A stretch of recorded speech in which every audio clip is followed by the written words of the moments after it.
वंदे वांछित लाभाय चंद्रार्थ कृत शेखराम वृषारूढ़ाम शूलधराम शैलपुत्रीम यशस्विनीम।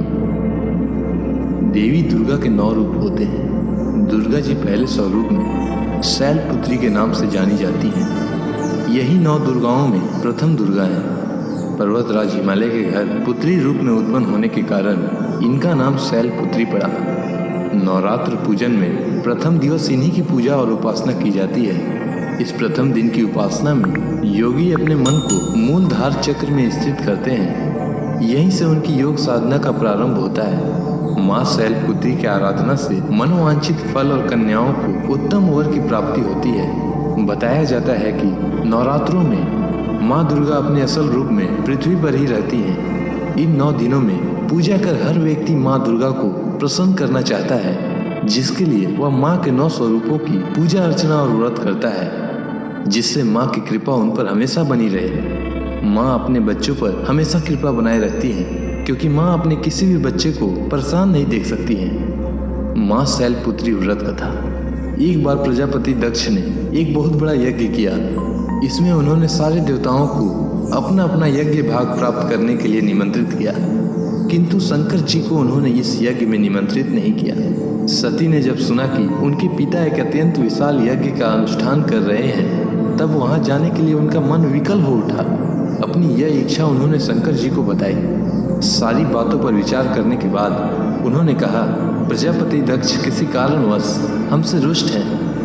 अपने यज्ञ में उन्होंने सारे देवताओं को निमंत्रित किया है, उनके यज्ञ भाग भी उन्हें समर्पित किया है, किंतु हमें जानबूझकर नहीं बुलाया है, कोई सूचना तक नहीं भेजी है।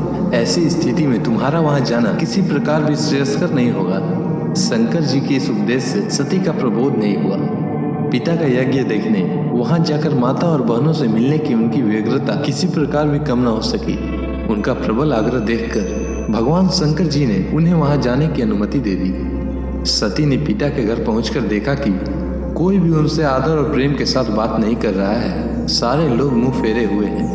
केवल उनकी माता ने स्नेह से उन्हें गले लगाया। बहनों की बातों में व्यंग और उपहास के भाव भरे हुए थे। परिजनों के इस व्यवहार से उनके मन को बहुत क्लेश पहुंचा। उन्होंने यह भी देखा कि वहां भगवान शंकर जी के प्रति तिरस्कार का भाव भरा हुआ है। दक्ष ने उनके प्रति कुछ अपमानजनक वचन भी कहे।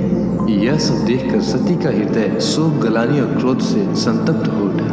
उन्होंने सोचा, भगवान शंकर जी की बात न मानकर यहाँ आकर मैंने बहुत बड़ी गलती की है। वे अपने पति भगवान शंकर के इस अपमान को सह न सकी। उन्होंने अपने उस रूप को तत्क्षण वहीं योगाग्नि द्वारा जलाकर भस्म कर दिया। वज्रपात के समान इस दारुण दुखद घटना को सुनकर शंकर जी ने क्रोध होकर अपने गणों को भेजकर दक्ष के उस यज्ञ का पूर्णतः विध्वंस करा दिया। सती ने योगाग्नि द्वारा अपने शरीर को भस्म कर अगले जन्म में शैलराज हिमालय की पुत्री के रूप में जन्म लिया। इस बार वे शैलपुत्री नाम से विख्यात हुई। पार्वती, हेमवती भी उन्हीं के नाम है। शैलपुत्री का विवाह भी भगवान शंकर से हुआ। शैलपुत्री शिव जी की अर्धांगिनी बनी। इनका महत्व और शक्ति अनंत है। जय मां शैलपुत्री।